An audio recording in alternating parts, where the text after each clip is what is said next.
Pembahasan hasil analisa sidik jari bakat dari Afta, Aquila Fingerprint Talent Analysis untuk catatan di sini. Di sini setiap orang itu dibuat berbeda, walaupun perbedaannya nggak terlalu jauh, ada beberapa yang sama gitu.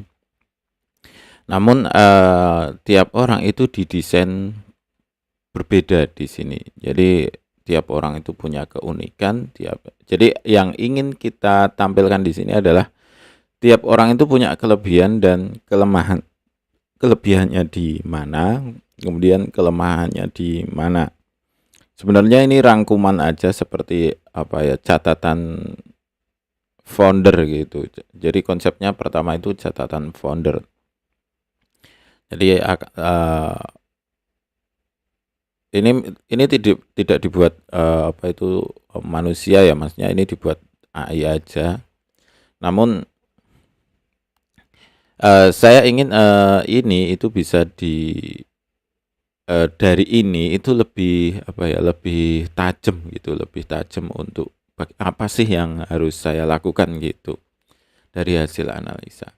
Jadi di sini ada unik gitu ya. Kemudian karena pintar, suka meremehkan hal-hal kecil. Jadi ada Ada kelebihan di sini, kemudian ada kelemahan di sini. Jadi Anda itu bisa melakukan atau mengantisipasi gitu aja, maksudnya seperti itu. Kemudian di sini seperti memiliki dua otak. Jadi karena memiliki dua otak, kelebihannya bisa bekerja dua hal sekaligus. Itu kelebihannya itu. Kemudian namun di sini ada kelemahan ya. Apabila dua otak itu sinkron, maka terjadi hal yang luar biasa. Jadi ini kelebihannya dulu. Biasanya ramah dan suka bercanda. Ini kelebihan. Nah, kemudian di beberapa kasus, dua otak belum sinkron yang menimbulkan tic syndrome atau kinerja otak jadi lambat. Otomatis ini kelemahannya. Karena kadang dua otak itu belum sinkron, maka anggap aja otak satu dan otak dua ya. Otak satu itu pengen ke kanan, otak dua pengen ke kiri.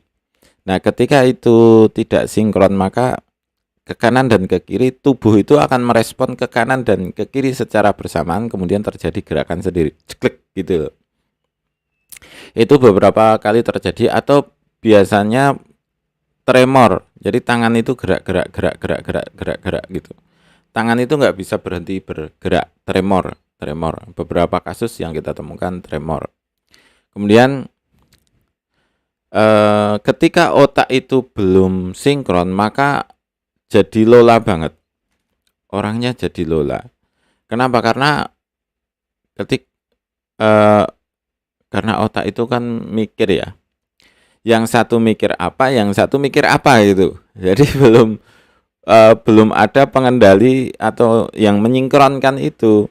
Jadi kamu mikir apa gitu enggak. Jadi enggak bisa bareng. Memikirkan satu hal yang sama, dua otak itu belum bisa untuk yang belum sinkron. Nah, kemudian otak akan sinkron dengan sendirinya, namun biasanya perlu rangsangan dari luar. Sebenarnya sinkron itu terjadi, nah ini sebenarnya di pola H ya. Sinkron itu terjadi ketika biasanya itu akan sinkron sendiri, seperti proses dewasa gitu ya. Dari anak-anak ke remaja gitu kan. Dari anak-anak ke remaja tadinya nggak tertarik dengan lawan jenis, kemudian tiba-tiba tertarik dengan lawan jenis, seperti itu. Tiba-tiba tertarik dengan lawan jenis itu kan tiba-tiba itu. Dan otak itu akan terjadi dengan sendirinya gitu.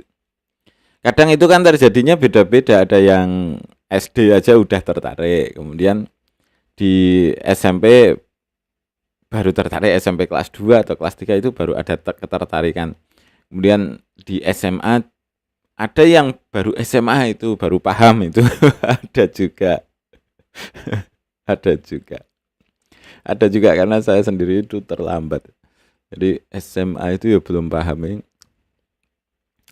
Dari luar seperti tertekan. Jadi butuh rangsangan ya, butuh rangsangan dari luar seperti tertekan, diacuhkan, bangkit dari sebuah keputusasaan. Ya, intinya ada keputusasaan apa ya?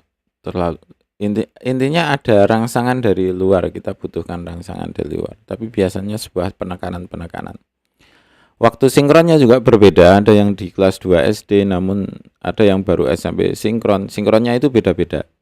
Namun sinkron itu terjadi di usia remaja maksimal. Usia remaja maksimal itu bisa sinkron. Ketika nanti di usia remaja belum sinkron, maka ada kemungkinan tidak terjadi sinkron sampai selesai, sampai tua gitu. Ini beberapa ada kasus, walaupun sangat jarang sekali, tapi ada kasus. Intinya di sini adalah kelemahan dan kelebihan dari Anda sendiri. Seperti ini dapat meniru desain dengan baik dan menjadikannya lebih baik gitu kan. Ya, intinya ini sebuah sebuah artikel aja yang khusus untuk dirinya sendiri, untuk Anda sendiri gitu. Kira-kira seperti itu untuk kelebihan dan kelemahan. Jadi perlu dibaca sedangkan sedikit-sedikit karena di sini bentuknya alinea bukan tabel.